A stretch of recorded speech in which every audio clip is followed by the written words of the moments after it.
तो ये विगत कई दिनों से ये चल रहा होगा भ्रमर गीत का प्रसंग। और पहले जब उद्धव जी को भगवान भेजे हैं कि जाइए वृंदावन में, और गोपियों के बारे में एक शब्द बोला था भगवान ने, मद अर्थे त्यक्त देही जीविका, कि मेरे लिए सब कुछ देही का सब कुछ त्याग रखी हो, अब जा करके उनको संतावना दीजिए।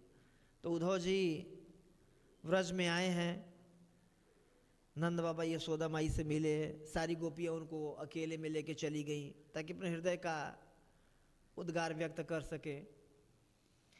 इसके बाद वो देखे कि जो श्रीमती राधा रानी हो कैसे, या एक गोपी कैसे एक भौरे से बात कर रही है। फिर भौरे से बात करने के बाद जब ये गोपियों का स्थिति देखे तो लगे बिल्कुल बाप रे बाप, क्या इनका उन्नत स्तर है, कल्पना भी नहीं कर सकते हैं। बिल्कुल प्रार्थना करने लगे। फिर भगवान का चिट्ठी खोले, पत्र लेटर, कि भगवान ने आप लोगों के लिए एक पत्र दिया है। और पत्र आप लोग 2-3 दिन से सुन रहे होंगे कि जब खोल के पढ़ रहे तो पहला प्रश्न तो ये आता है कि पत्र भाई जब गोपियों को दिया था कृष्ण ने, भगवान ने, तो गोपियों को लेटर दे देते, खुद क्यों पढ़ रहे थे? मान लीजिए हमारे घर कोई डाकी आता है चिट्ठी लेकर के, तो क्या बोलता है, ये चिट्ठी आया आपके नाम से, इसको सुनिए, ऐसा बोलता है कि मैं पढ़ के सुना रहा हूँ, सुनिए आप? नहीं, दे देता है, हैंड ओवर कर देता है। तो उद्धव जी ले करके आए थे तो इनको गोपियों को दे देना चाहिए था कि ठीक है आपके नाम का पत्र है जी, जिसको आप लोगों को पढ़ना है पढ़ लीजिए, सुन लीजिए आपस में। नहीं, आप लोग सुनिए, मैं पढ़ता हूँ। तो हमारे आचार्य गण बता रहे हैं इसमें, बेसिकली श्री सनातन गोस्वामी पाद, वो संस्कृत में टीका था, महाराज पढ़ के सुना रहे थे।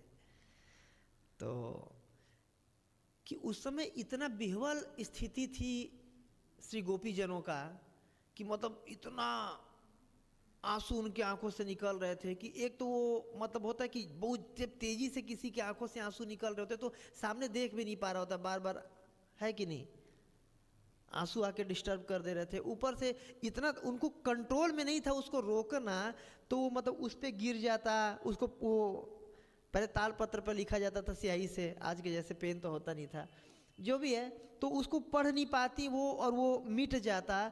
इस वजह से इन्होंने पढ़ के सुनाया उनको। हमारे आचार्य गण टीका में अपना बता रहे हैं कि उन्होंने दिया नहीं, ये पढ़ करके सुनाया। ओके, जब पढ़ना शुरू करे उद्धव जी तो भगवान इसमें लिख रहे हैं कि कैसे इंद्रियों का संयम करना चाहिए, मन को कंट्रोल करना चाहिए। अच्छा जी, मतलब गोपियों को ये बताने की जरूरत है कि कैसे अब इंद्रियों का संयम करें और कैसे मन को कंट्रोल करें और कृष्ण में लगाएं, ऐसा वैसा। पिछले श्लोकों में भी आपने जैसे पढ़ा था कि जिस तरह तुरंत जगा हुआ व्यक्ति स्वप्न के विषय में सोचता रह सकता है, यद्यपि यह भ्रामक होता है, उसी प्रकार मन के द्वारा मनुष्य इंद्र विषयों का ध्यान करता है और जिन्हें बाद में इंद्रियां प्राप्त कर सकती है, मतलब जो सोचता है उसको प्राप्त कर सकती है। इसलिए मनुष्य को पूर्णतया सतर्क रहना चाहिए और मन को वश में लाना चाहिए।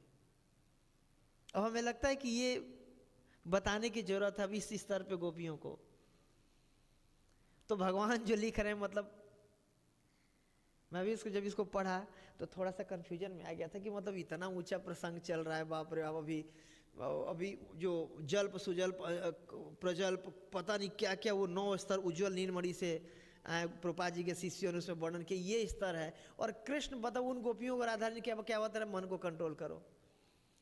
तो मुझे समझ में नहीं आता भाई, मतलब अचानक से पूरा प्रसंग चेंज हो गया। भगवान चिट्ठी में लिख रहे हैं, कुछ अंतरंग बातें लिखना चाहिए, ये बिल्कुल बाह्य स्तर का लिख रहे हैं।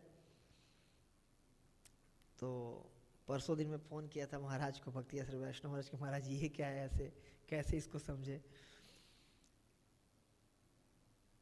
तो महाराज बताए कि एक्चुअली ये जो लिखे थे भगवान, और भगवान भी चाहते थे कि उनको उद्धव जी पढ़ करके सुनाए, ताकि ये हमारे जैसे लोगों को उद्धव जी को पहले और दूसरे उद्धव जी के माध्यम से कॉमन पब्लिक को ये संदेश दिया जा सके कि कैसे इंद्रियों से हटा करके मन को कृष्ण पे लगाना चाहिए, और उसका ज्वलंत उदाहरण कौन है? श्री गोपीजन है। तो ये मेनली ये जो श्लोक है ये उद्धव जी के लिए था, क्यों उद्धव जी भी मतलब ऐसे वैसे व्यक्ति थोड़ी ना है। जब भगवान उनके हाथ पकड़ के जब बोलना शुरू किए गच्छ है उद्धव, तो क्या बोल रहे हैं कि बुद्धि सत्तम है, कि मतलब जितने बुद्धिमान लोग हैं ये बिल्कुल सत्तम हैं, सुपरलेटिव डिग्री में टॉप मोस्ट विद्वान है। और शिष्यो बृहस्पति साक्षात। जय श्री श्री राधा राधिका रमण कृष्ण बलराम जगन्नाथ बलसूत्र महाराज की जय। कि शिष्यो बृहस्पति साक्षात, साक्षात बाद में लिखने का तात्पर्य हमारे आचार्यगण बता रहे हैं कि इतने जन्म से ही इंटेलिजेंट थे ये उद्धव जी कि बृहस्पति जी ने खुद इनको अप्रोच किया था कि मैं आपको पढ़ाना चाहता हूँ। मतलब हम लोग जैसे होते हैं, जाते हैं, अभी जेई का फॉर्म अभी पेपर आने वाला है वो उसको देते हैं, और CUT DU में देते हैं, इसके बाद जाके अपना वो लेके जाते हैं कि ये मेरा पासिंग सर्टिफिकेट है, ऐसे मेरा एडमिशन ले लीजिए।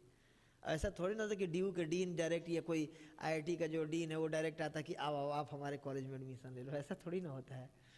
लेकिन उद्धव जी इतने बुद्धिमान थे, बृहस्पति साक्षात बृहस्पति इनको अप्रोच किए थे कि मैं आपको पढ़ाना चाहता हूँ, आइए स्वर्ग इंस्टीट्यूट ऑफ टेक्नोलॉजी में चलिए, ऊपर पढ़ करके आएंगे। तो जो भी है, मतलब इतने ये विद्वान थे। और विशेष भगवान श्री गोपी जन की महिमा श्री उद्धव जी के माध्यम से गवाना चाहते थे,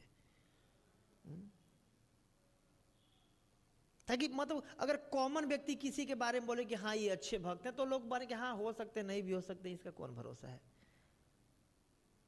लेकिन अगर उद्धव जी मतलब पूरी दुनिया को पता था कि हाँ भाई विद्वान हो तो उद्धव के जैसा हो। भगवान अपने साथ दो लोगों को साथ में रखते थे, एक सात्यकी को और इनको उद्धव जी को। सात्यकिक बिल्कुल गरम दल के नेता थे, बात बात पे हाँ मार देते हैं, बस युद्ध कर देंगे।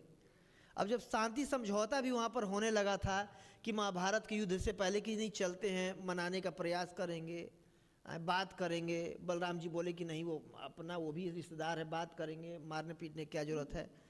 सात्यकी तुरंत बोलने लगे, अरे मुझे नहीं पता था कि यहाँ पर छक्कों की सभा लगाई गई है, बलराम जी को बोल दिए इतने, मतलब तुरंत हाँ लड़े मारे, मारना पीटना है।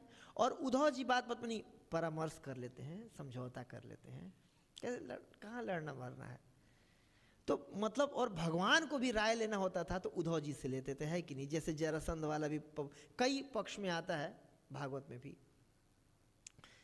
तो इसीलिए भगवान मतलब एक उससे तीर से कई शिकार जैसे भगवान हैं कर सकते हैं। जैसे कि भीष्म पितामह को कौरवों के पक्ष से लड़ाने का ये एक तरफ से मकसद था कि चाहे कितने भी महान योद्धा हो, कितने भी बड़े धर्मज्ञ हो, कितने भी महान हो, अगर आप अधर्म का साथ दोगे तो आप मार दिए जाओगे।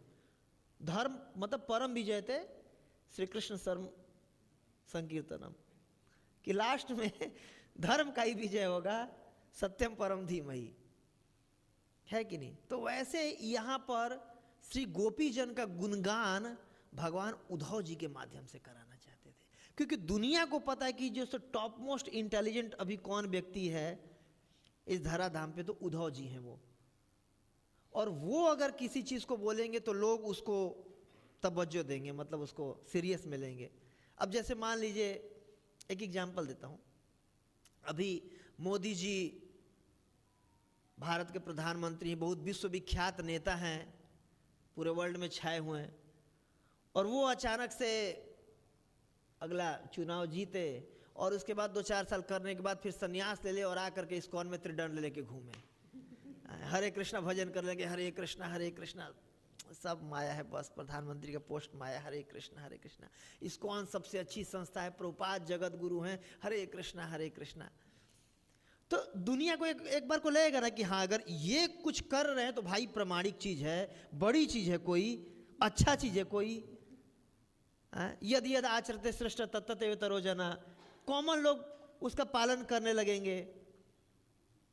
अब मान लीजिए हमारे जैसे व्यक्ति आके करने भी लगे तो क्या फर्क पड़ता है दुनिया को, ठीक है, मूर्ख आदमी करने लगा, हो सकता है कि नहीं। तो इस वजह से उद्धव जी के मुख से भी भगवान गुणगान कराना चाहते थे।